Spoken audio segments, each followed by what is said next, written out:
Assalamualaikum warahmatullahi wabarakatuh. Di sini saya akan mempresentasikan mata kuliah Sejarah Pemikiran Ekonomi dengan tema pandangan neo-Keynes tentang populasi kependudukan. Sebelum saya melanjutkan presentasi, perkenalkan nama saya Muhammad Alil dengan NIM akhir 022 dari Prodi Ekonomi Pembangunan Universitas Tanjung Madura. Baik, saya akan melanjutkan presentasi. Yang pertama itu ada abstrak. Populasi adalah dasar dari tiga tema yang menjadi pusat tulisan Keynes tentang populasi. Kerangka kerja Keynes bergeser dari perspektif global dalam populasi menjadi fokus yang semakin sempit pada tahun 1930-an. Dan Wallace. Keynes lebih kuat dalam pembelaannya tentang pengendalian kelahiran dalam populasi dibandingkan dengan populasi menggambarkan dasar-dasar implikasi kesejahteraan dan kesenjangan besar antara tingkat pertumbuhan populasi utara dan selatan. Keynes berasumsi bahwa kelebihan penduduk di selatan akan dikompensasi oleh pasar internasional tanpa mempertimbangkan defisit pendapatan. Keynes menentang pronatalisme, esai tahun 1933. Bahkan Keynes beralih dari Malthus sebagai pakar populasi ke Malthus sebagai ekonom politik. Ke belakang. Topik kependudukan dianggap enteng dalam biografi besar modern John Maynard Keynes, namun Keynes sendiri memiliki pandangan yang kuat meskipun beragam tentang subjek tersebut. Selama bertahun-tahun, ia mempertahankan pandangan populasi neo-Malthusian berdasarkan hubungan yang didalilkan antara pertumbuhan populasi dan kondisi perdagangan yang memburuk. Hal ini membuatnya mengambil sikap militan terhadap negara-negara yang kelebihan penduduk, terutama India, China, dan Mesir.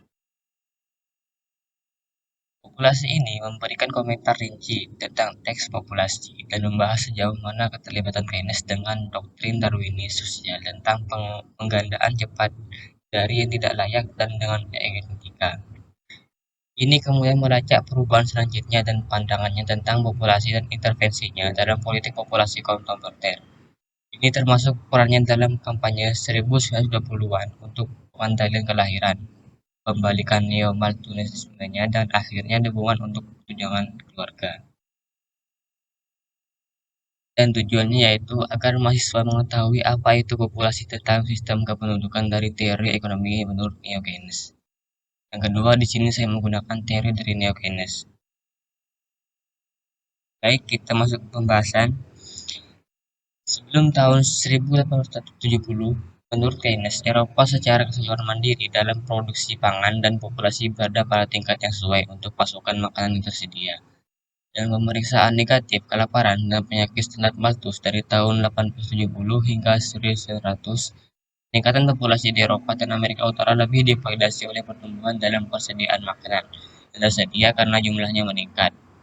Makanan sebenarnya lebih mudah diperoleh. Hal ini terjadi karena peningkatan hasil skala produksi baik di bidang pertanian maupun industri, dan peningkatan spesialisasi dan bagian kerja yang difasilitasi oleh emigrasi dari Eropa ke Amerika Utara, dan peningkatan perdagangan taristik dengan komunikasi yang lebih baik selama fase ini.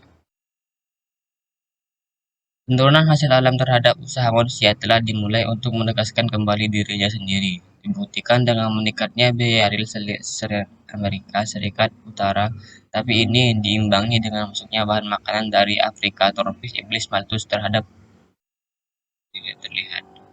Tetapi mulai mengancam apa yang secara valid disebut Keynes El Dorado ekonomi ini. Kemudian perang 1914 sampai 1918 diskolasi akumulasi sebentar baik fisik maupun psikis.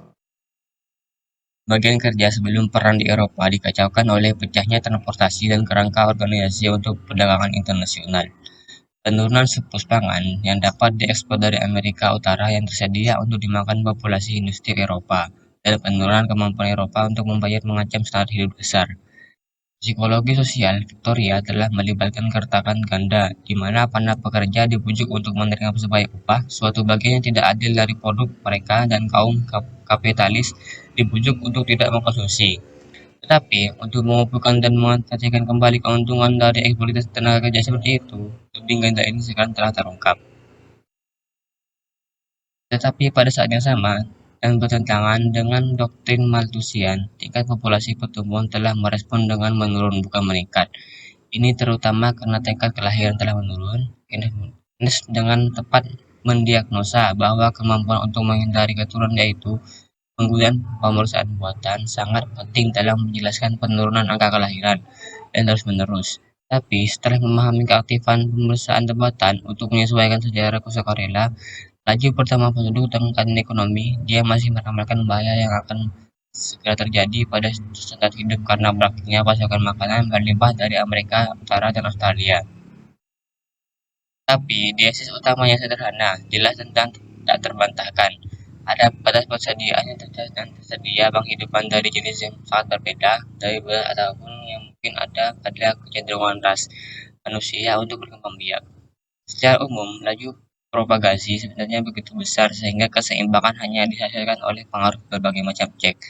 Sebagian besar pusat kebahagiaan dari pertimbangan seperti itu muncul dua kesimpulan, yaitu menyakitkan. Pertama, hal yang paling diperhatikan Malthus, bahwa semua proyektor politik dan pembentukan utopia.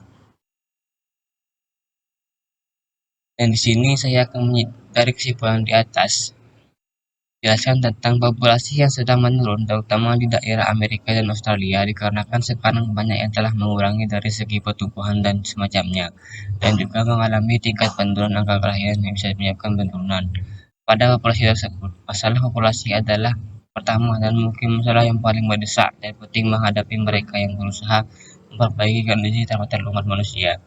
Semua kesimpulan ini adalah benar pada masa Malthus dan benar sekarang.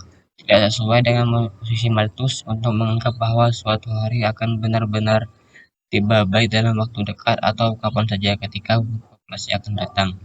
Telah menjadi begitu padat sehingga semua penduduk dunia akan menjadi imbang ketika terjadi. Dari sekian presentasi dari saya, jika ada kata-kata yang salah mohon dimaafkan.